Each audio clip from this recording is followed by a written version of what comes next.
बिस्मिल्लाहिर्रहमानिर्रहीम अस्सलामुअलैकुम। आज जो हम एडिटोरियल देखेंगे वो है ड्रैकोनियन मीडिया लॉ। ड्रैकोनियन का मतलब होता है बहुत ज़्यादा सख्त, हार्श या स्ट्रिक्ट होना। ड्रैको जो है वो एक एंशियंट ग्रीस के लेजिस्लेटर थे जिन्होंने ओरल लॉ को जो है वो रिटन लॉ में कन्वर्ट किया था, जिसको कोर्ट ऑफ लॉ ने बाद में इन्फोर्स किया था। और इन्होंने जो लेजिस्लेशन की थी उसमें स्मॉल ऑफेंसेस के भी जो है ना वो बहुत ज़्यादा सीवियर पनिशमेंट्स थी। इसलिए यहाँ टर्म यूज़ किया ड्रैकोनियन, स्ट्रिक्ट या हार्श, एक्सट्रीम। वो ये कह रहे हैं कि जो मीडिया लॉ है यानी कि जो ऑर्डिनेंस जो है वो प्रपोज़ किया गया है लेजिस्लेशन के लेजिस्लेटर्स की जानिब से, वो बहुत ज़्यादा सख्त है। उसमें बहुत ज़्यादा सख्त कानून बनाए गए हैं मीडिया से रिलेटेड। तो इसमें उस चीज़ को जो है वो उन्होंने रिजेक्ट किया है और बताया है कि किस तरह से वो सख्त है और उसकी क्या क्लॉजेज़ हैं और उसमें उन्होंने क्या पनिशमेंट्स रखी हैं। देखते हैं। मेक नो मिस्टेक, कोई गलती नहीं होनी चाहिए। The proposed Pakistan media development authority ordinance is a declaration of war against journalist. जो Pakistan media development authority ordinance है, पीएमडीए ऑर्डिनेंस है, वो है जर्नलिस्ट के यानी कि सहाफ़ियों के ख़िलाफ़ जंग का ऐलान है। An apparent draft of which is doing the rounds on social media. उसने कहा इसका जो ड्राफ्ट है पीएमडीए ऑर्डिनेंस का, वो सोशल मीडिया पे राउंड कर रहा है, गर्दिश कर रहा है। इट विल इफ़ इनेक्टेड, अगर ये अप्रूव हो जाता है, erase all critical voice from print, electronic and digital platforms. तो ये जितनी भी तनकीद की आवाज़ें हैं उनको मिटा देगा प्रिंट, इलेक्ट्रॉनिक और डिजिटल प्लेटफॉर्म से, through a system of coercive censorship, एक कोर्सिव सेंसरशिप के सिस्टम के ज़रिए, that will allow only a pliant media to survive, जो सिर्फ प्लाइंट मीडिया को सर्वाइव करने की इजाज़त देगा। कोर्सिव का मतलब होता है फोर्सफुल, यानी कि कोई भी काम करवाने के लिए फ़ोर्स का इस्तेमाल करना। और सेंसरशिप का मतलब होता है किसी चीज़ को चेक करना, वो कोई फ़िल्म, किताब, मूवी, कोई राइटिंग हो सकती है, और उसमें से जो है वो अपनी वो चीज़ें निकाल देना जो आपको लगे कि ये हमारे अगेंस्ट हैं। तो उसने कहा जो गवर्नमेंट है वो कोर्सिव सेंसरशिप यानी कि एक फ़ोर्सफुल चेक एंड बैलेंस का सिस्टम लाएगी, जिसमें जो है वो इन जो जितनी भी तनकीदी आवाज़ें हैं उनको जो है वो मिटा देगी। और ऐसी सूरत हाल में सिर्फ जो प्लाइंट मीडिया है वही सर्वाइव करेगा। प्लाइंट मीडिया एक ऐसा कमज़ोर मीडिया होता है जिसको आप इजीली इन्फ्लुएंस या ट्रैप कर सकें। तो उसने कहा अगर ये ऑर्डिनेंस जो है वो पास हो जाता है, अप्रूव हो जाता है, तो जो तनकीद की जाती है इलेक्ट्रॉनिक और डिजिटल प्लेटफॉर्म्स पे प्रिंट के ज़रिए, उसको जो है वो ये ख़त्म कर देगा।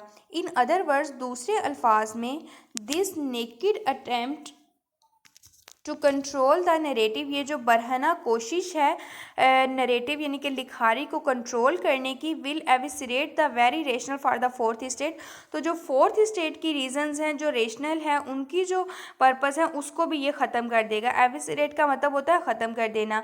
विच इज़ टू, अब फोर्थ स्टेट क्या है? एक मीडिया है which is to act as a check on excesses of power and function, जो कि पावर और फंक्शन की रसाई को चेक करता है, as a watchdog for the public interest, और पब्लिक के मफाद के लिए जो वो एक्ट करता है। तो इसने कहा ये जो अटैम्प्ट है इनकी ऑर्डिनेंस पास करने की और नरेटिव को कंट्रोल करने की, ये फोर्थ स्टेट की जो रीजंस हैं उसको भी ख़त्म कर देंगी। और फोर्थ स्टेट क्या करती है? वो पब्लिक के मफाद के लिए काम करती है। Thus, not only is it antithetical to the constitutionally protected right to freedom of expression, उसने कहा ये ना सिर्फ हमारे जो कॉन्स्टिट्यूशनली राइट है, हमारा फ्रीडम ऑफ एक्सप्रेशन, उसको जो है वो उसके अगेंस्ट है। इसका एंथेटिकल का मतलब होता है कंट्रारी या अगेंस्ट होना। But it also violates the right to receive information, बल्कि जो हमारा राइट है हर मामले में इन्फॉर्मेशन रिसीव करने का, इन्फॉर्मेशन रखने का, उसको भी वायलेट करता है। अब जो फ्रीडम ऑफ एक्सप्रेशन का राइट है ना, वो हमें आर्टिकल 19 जो है कॉन्स्टिट्यूशन का, वो प्रोवाइड करता है। और अगर हम ह्यूमन राइट एक्ट की बात करें तो उसमें आर्टिकल 10 जो है वो हमें प्रोवाइड करता है फ्रीडम ऑफ एक्सप्रेशन का राइट। तो इसने कहा कि ये ना सिर्फ हमारे फ्रीडम ऑफ एक्सप्रेशन के राइट को वायलेट करता है, बल्कि जो हमारा राइट है इंफॉर्मेशन रिसीव करने का, ये उसके भी अगेंस्ट है। आप देखें कि यहाँ उन्होंने टर्म यूज़ की है नॉट ओनली, और फिर नेक्स्ट टर्म यूज़ हुई है but also. It should in fact be a matter of shame for a government claiming to have come to power through the ballot. ये इस गवर्नमेंट के लिए जो है वो शर्म का बायस होना चाहिए, एक ऐसी गवर्नमेंट के लिए जो ये क्लेम करती है कि वो थ्रू बैलेट जो है वो पावर में आई है। To envisage a media law more draconian than what a military dictator could have dreamed of. तो उसने कहा ये इस गवर्नमेंट के लिए मैटर ऑफ शेम होना चाहिए कि ये एक ऐसे मीडिया लॉ को एक्सपेक्ट कर रहे हैं जो कि एक मिलिट्री डिक्टेटर से भी ज़्यादा जो है वो हार्श है। एनविसेज का मतलब होता है एक्सपेक्ट करना या उम्मीद करना। मीडिया ऑर्गेनाइजेशंस हैं उन्होंने पिछले दिन जो है वो यूनेनिमसली रिजेक्टेड द प्रपोज लेजिस्लेशन। ये जो प्रपोज लेजिस्लेशन है पीएमडीए है, इसको मुतफ़क्का तौर पर रिजेक्ट किया है, ये कहते हुए कि ये अनकॉन्स्टिट्यूशनल है। और ये जो जनरल अयूब खान का जो प्रेस एंड पब्लिक ऑर्डिनेंस था 1963 का, उसकी एक्सटेंशन है। इनफेमस मतलब जो उनका बदनाम प्रेस एंड पब्लिकेशन ऑर्डिनेंस था, उसमें भी जो है वो मीडिया को कंट्रोल करने की कोशिश की गई थी और मीडिया पे जो है वो सिक्योरिटी फीस वगैरह जो है लगाई गई थी। तो उसने कहा ये अनकॉन्स्टिट्यूशनल भी है और प्रेस एंड पब्लिकेशन ऑर्डिनेंस जो था अयूब खान का, उसकी भी एक्सटेंशन है। This has no place in a democratically elected dispensation. जो हमारा जमहूरी निज़ाम है उसमें ऐसी जो है वो लेजिस्लेशन की कोई जगह नहीं है। रीड्स देयर जॉइंट स्टेटमेंट, जो मीडिया ऑर्गेनाइजेशंस की स्टेटमेंट थी उसमें ये कहा गया। Clause after clause in the proposed law, जो प्रपोज लॉ है पीएमडीए है, उसकी क्लॉज जो है is illustrative of the authoritarian mindset that underlies it. वो अथॉरिटेरियन माइंडसेट की एक्सप्लेनेशन है। इलस्ट्रेटिव यानी कि एक्सप्लेनेशन है, यानी कि वो अथॉरिटेरियन माइंडसेट को एक्सप्लेन करता है। अब अथॉरिटेरियन माइंडसेट का मतलब एक ऐसा माइंडसेट या सिस्टम है जिसमें जो आप पावर को जो है वो ग्रैब करने की कोशिश करते हैं, यानी कि जो छोटे यूनिट्स पे लोग काम कर रहे हैं, जो सेंट्रल गवर्नमेंट बैठी हुई है ना, वो छोटे लेवल पे जो लोग काम कर रहे हैं उनकी पावर को है जो वो छीनने की कोशिश करती है। तो उन्होंने कहा ये जो लॉ है इसकी क्लॉज अगर हम देखते हैं तो वो यही है कि आप पावर को जो है वो छीनना चाह रहे हैं मीडिया से। Repealing existing media related laws, जो मीडिया रिलेटेड लॉज हैं, मौजूदा मीडिया रिलेटेड लॉज हैं, उनको रिपील करना। इट वुड सेटअप पीएमडीए, ये पीएमडीए को सेटअप करेगा। पाकिस्तान मीडिया एक minute Pakistan media development authority ordinance, तो ये उन्होंने कहा ये Pakistan media development authority ordinance को सेटअप करेगा। An all powerful regulatory body to exercise control over print electronic and digital media, और एक रेगुलेटरी बॉडी होगी जो कि कंट्रोल एक्सरसाइज करेगी किस पे, प्रिंट इलेक्ट्रॉनिक और डिजिटल बॉडी पे। Whose members would be appointed by the president, और इसके मेंबर्स जो पावरफुल रेगुलेटरी बॉडी होनी है जिसने प्रिंट इलेक्ट्रॉनिक और डिजिटल मीडिया को कंट्रोल करना है, इसके मेंबर्स भी प्रेसिडेंट अपॉइंट करेगा फेडरल गवर्नमेंट की एडवाइस पे। The PMDA can without notice order the seizure of equipment at a television station. अब वो बता रहे हैं कि पीएमडीए क्या कर सकता है, ये क्या कर सकता है कि ये विदाउट नोटिस जो है वो किसी भी टेलीविजन स्टेशन को सीज करने का ऑर्डर दे सकता है और किसी भी मीडिया आउटलेट को भी सील करने का ऑर्डर दे सकता है without notice. It can for a host of loosely defined reasons and without issuing show cause notice and affording opportunity of hearing prohibit any person, print media, electronic media, digital media service operator from operating।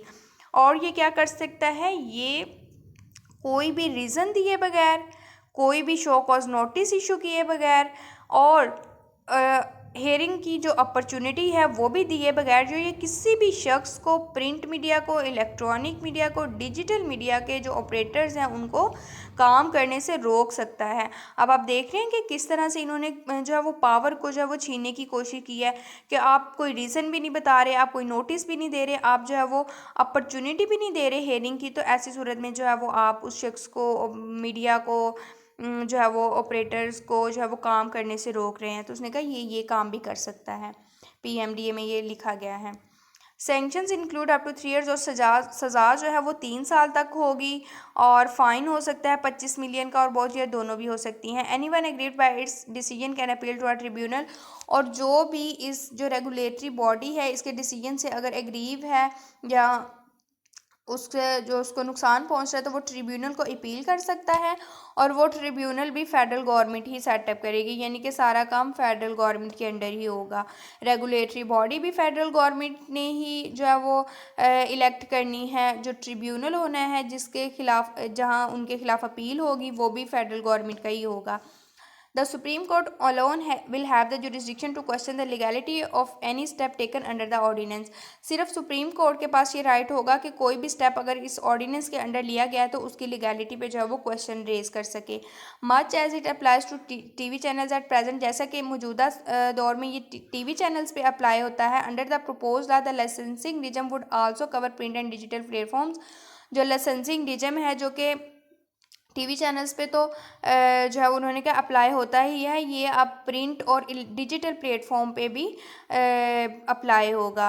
Along with licences के साथ साथ there will be NOCs होंगे to be renewed periodically, जिनको जो है वो आपको वक्तन फ़वक्तन जो है वो रीन्यू करवाना पड़ेगा.